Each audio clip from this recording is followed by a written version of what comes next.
Hi, thank you for joining me. If you normally watch a lot of my reviews, this format's going to be a little bit different. And there's a good reason for this. This particular craft has got a special feature that's inspired me to look at the way I do my reviews too. These reviews take a lot of resources and time to produce for no meaningful financial gain. So I decided to use this opportunity to also create awareness for good causes and services that are foremost in my mind at the time of production. I'm not going to dedicate to family and close friends because I'm dedicated to them already. So because of the special feature on this, I'm dedicating this video to all disabled persons. I've seen quite a lot of disabled people and in this hobby, and on Facebook there's even a group for disabled war veterans in this hobby too. Whether their freedom of movement is restricted by birth, accident, illness or attack, most have to surmount many mental and physical challenges with courage and determination. So this Eachine M80S Tiny Whoop Micro FPV Racer, RTF ready to fly. You can also get a BNF bind and fly version. Comes in this nice compact box. Also with a carry handle.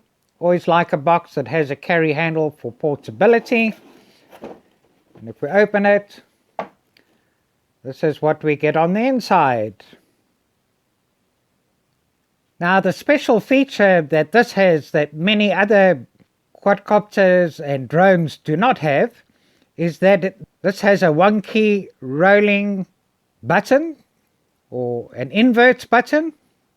So it basically means that if it lands upside down, we just press a button on the radio controller and it flips it upright again.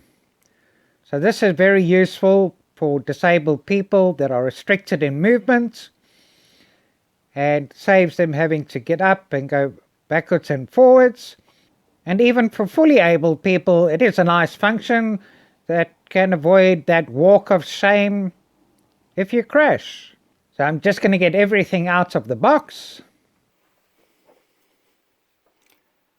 So this micro FPV racer, tiny whoop form factor, has a 76mm wheelbase and is 10 centimeters by 10 centimeters,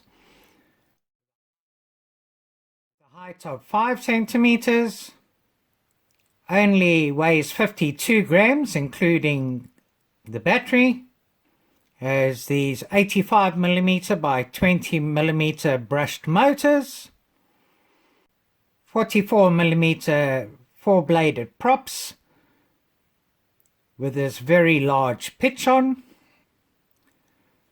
The FPV camera is a 600 TVL CMOS camera, compatible for PAL and NTSC, and has an integrated VTX with a 5.8 GHz 25 milliwatt 48 channel transmitter.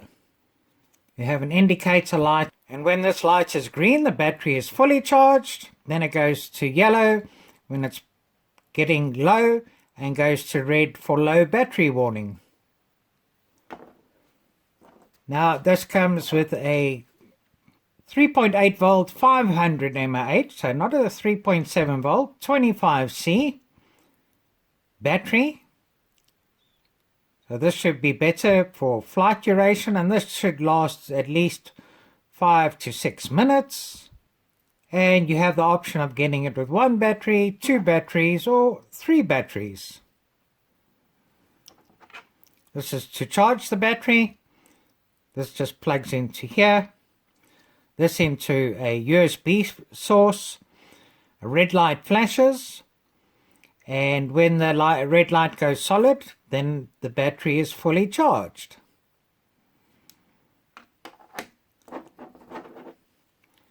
The battery fits in under here. but it does not hold securely. It's a bit loose. But once you connect the cable, it will hold into position, but be a bit loose. So if you want to secure it, possibly just stick a bit of paper or something in to secure it in a secure position. So we'll see when we switch it on here. We've got the indicator light on top there. Can't see any LEDs on the bottom. But the good thing with this is if you have a problem with the motor's just plug in. So very quick and easy to change a motor. Just disconnect for now. And this really does have a very strong and durable frame. And then we have two buttons on top here. Now this button here, this is to press, it actually inverts the camera upside down. Not really sure why we have that button on it. And then if you press over here, this is where you can change the bands and channels for the 5.8 gigahertz transmission. Here we've got our 5.8 gigahertz antenna. And I can't see our 2.4 gigahertz antenna. But anyway, I'm going to pop the hood off shortly and we'll have a look under the hood too. Now this is the instruction manual on a piece of paper.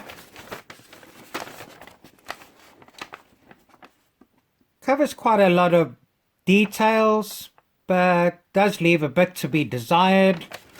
You don't really get a good illustration of the functions of the radio control transmitter.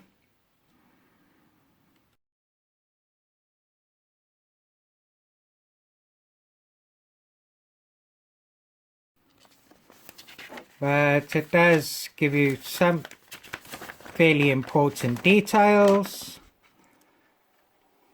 Specifications, installing propellers, charging the battery.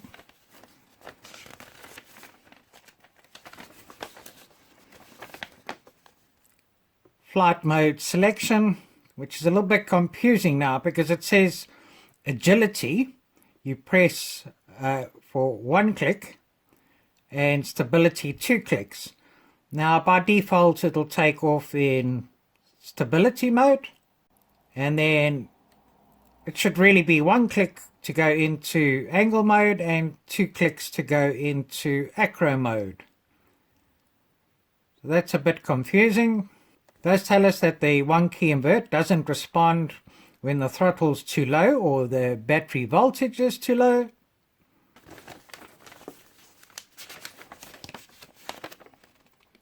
Gives us the bands and channel frequencies for 5.8 gigahertz.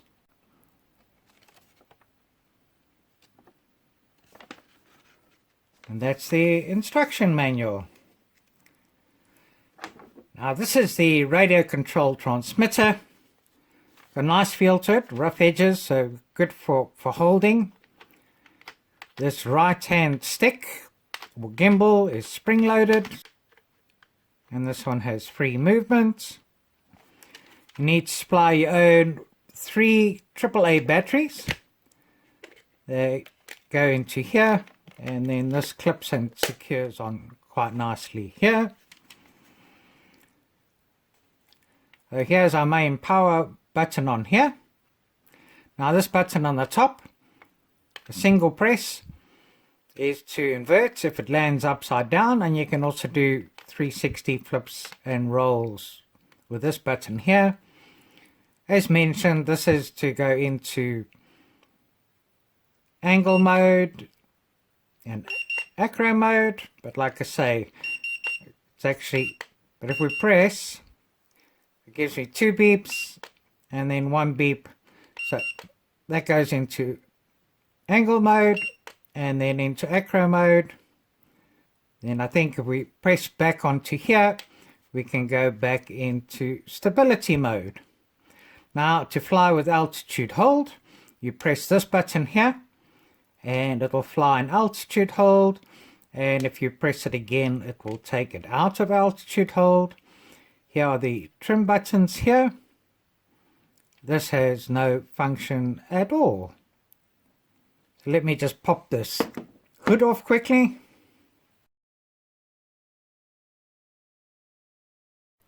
And this is what is under the hood.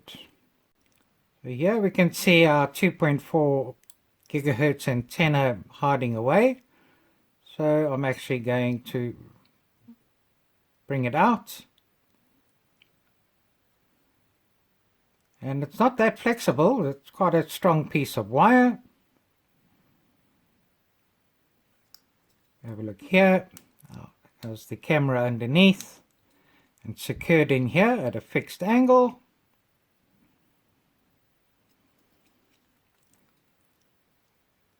Can't really see where these buttons are to access it without taking it apart further.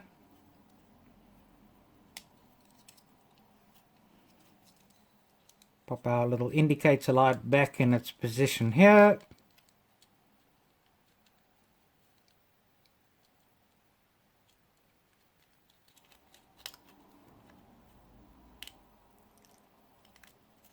So that's what it looks like under the hood.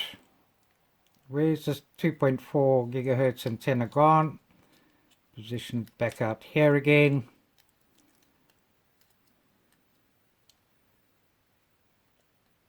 And up outside and away from the board for better reception.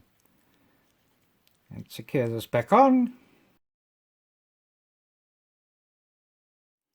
Let me turn that off. Let me just connect the battery again.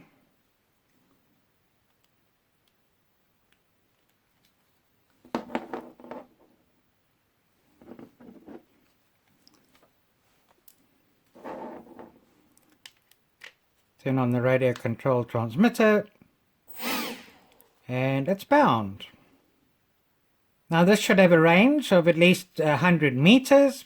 Let's see what happens if it goes out of range and loses signal with the radio control transmitter. And power that up, turn this off. 1001, 1002, 1003. So in about 3 seconds it'll power down and drop wherever it is if it goes out of range. Can we rebind with it? Yes, we can. So always good to have a failsafe on your quadcopter, and always good to test before you fly. Just unplug.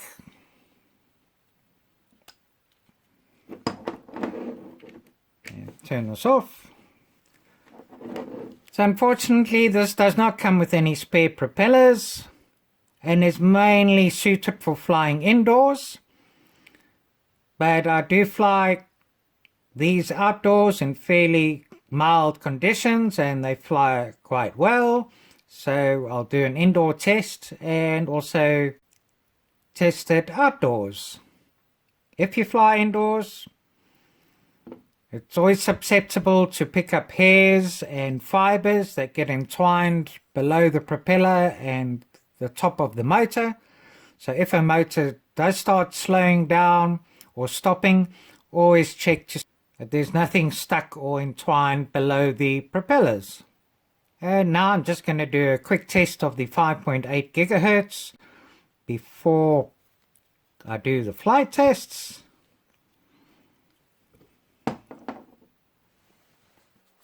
I'm going to plug this 5.8 gigahertz receiver into my mobile phone.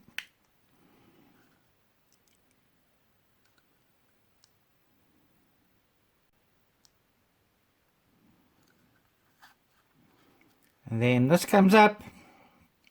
I'm going to press and hold to search for the channel. So now it's searching.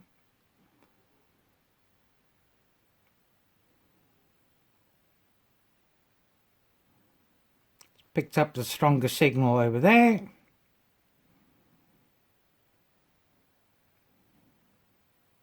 and here it's picked it up. We've got 5.8 gigahertz FPV.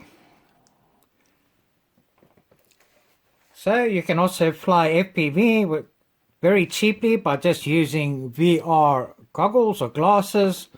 The phone just fits into this, and in the settings on the app itself, you can go to a dual screen over here, which is compatible for VR glasses.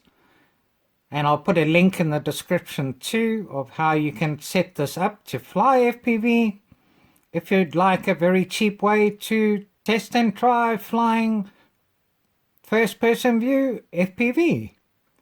And in the app as well, if you want to record video, you can just press and record video onto your mobile device or phone to record video of your flight too.